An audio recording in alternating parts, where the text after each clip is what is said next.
Well, he doesn't much know this, but behind his back, we call him the Kiwifruit man. That's Richard Rennie, journalist for Farmers Weekly, who specialises in this particular field and all things kiwifruit. And covering that in this week's Farmers Weekly is the kiwifruit industry weighs in on the RSE worker shortage. Kiwifruit may be the last large crop harvested this season, and the industry is looking nervously at what the impact is likely to be on other large crops and how an impending shortage of labour can be managed. The Bay of Plenty has expected 2,500 RSE workers over the autumn harvest season, only to receive about half of that, with prospects dim for even this number to be on deck for the coming harvest. We are now joined by Nikki Johnson, Chief Executive for New Zealand Kiwifruit Growers Incorporated. Nikki, can you talk us through what work is going on behind the scenes to try and boost the number of locals available to work in the sector, like we heard from Tim earlier? Absolutely, and I'm sure you and I have talked before, and I'm sure other people have heard us talk before about labour shortages in kiwifruit. And that's a little bit of a function of our growth as we've come out of the PSA and needing to grow quite quickly and needing to find those people to come in. And a little bit of a function of the fact it's a seasonal job, so you're really looking for people for quite short periods of time. So in terms of kiwifruit, we've been working on what we call our labour attraction strategy, and this is our third year. So we're pretty well used to having this conversation, and we have a lot of initiatives underway that are aimed primarily at attracting New Zealanders. Our workforce is actually primarily New Zealanders, always has been, but we will need to attract even more New Zealanders this year to compensate for some of those workers that we don't have from perhaps backpackers or RSEs. Okay. The news of the day is the Australians are quite proudly boosting with their chest out, throwing $2,000 to a Kiwi that will jump the ditch to come and harvest. And I listened to talk back just prior to coming to the show tonight. They said, we don't really care. It's a free market. We can do what we want. We've got a labour shortage as well. Is this just more on the horizon of them flexing their muscles?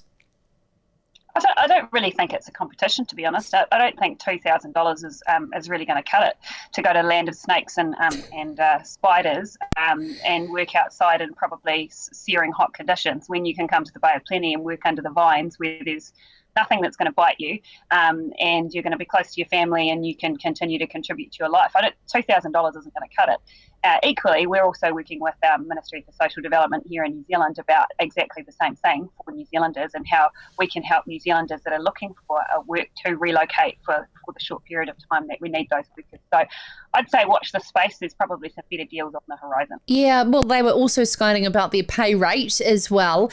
You probably can't go into those details, but is it seriously more than just the fact of solving a seasonal element to it, or is it the actual attractiveness of the work?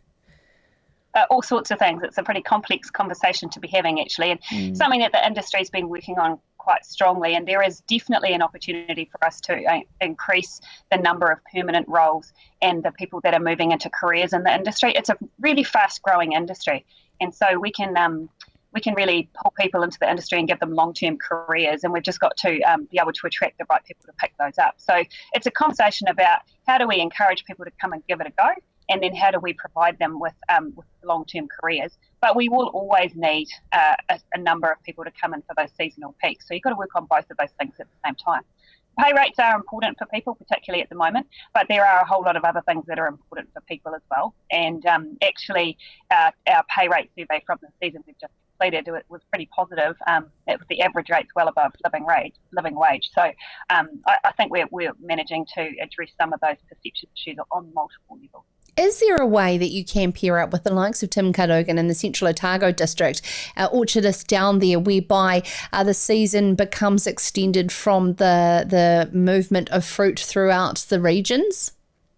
Yeah, absolutely. When it comes to our mobile workforce, so that's in particular our backpackers and our RSEs, and we're actually working with the specifically with the employers in Central Otago at the moment from the Bay of Plenty, because as we near the end of this calendar year, sort of getting into mid-December, we go into a slightly quiet patch for kiwifruit as the plants just kind of grow. It's very helpful actually. It gives everybody Christmas off. It's a very useful product when it comes to that. And so some of our workers will go to Central Otago and they'll complete the harvest for those guys in January and February, and then they'll come back to us in March. So absolutely opportunities to do that. But we do understand that asking New Zealanders to have a nomadic lifestyle is not right for everyone. So the focus is absolutely on where we can use our temporary work to meet those needs. Close the show. It's really great to hear some lovely menu. I'm getting very, very hungry. I'm not going to lie, as will our viewers and listeners, to all of these gorgeous dessert ideas that are coming through. So you get the last say on what you would have as a beautiful fruit dessert in your family home. Well, I just had one, so we'll go with that. And I just had some fresh strawberries. So what could be better than strawberries right about now? And the strawberry growers need our support. So absolutely a big supporter of fruit in its natural space. And strawberries absolutely right now are a big thing. Of course, having worked for both the kiwifruit and the citrus industries in the past, they're obviously my favourites. But for tonight, we're definitely going for strawberries.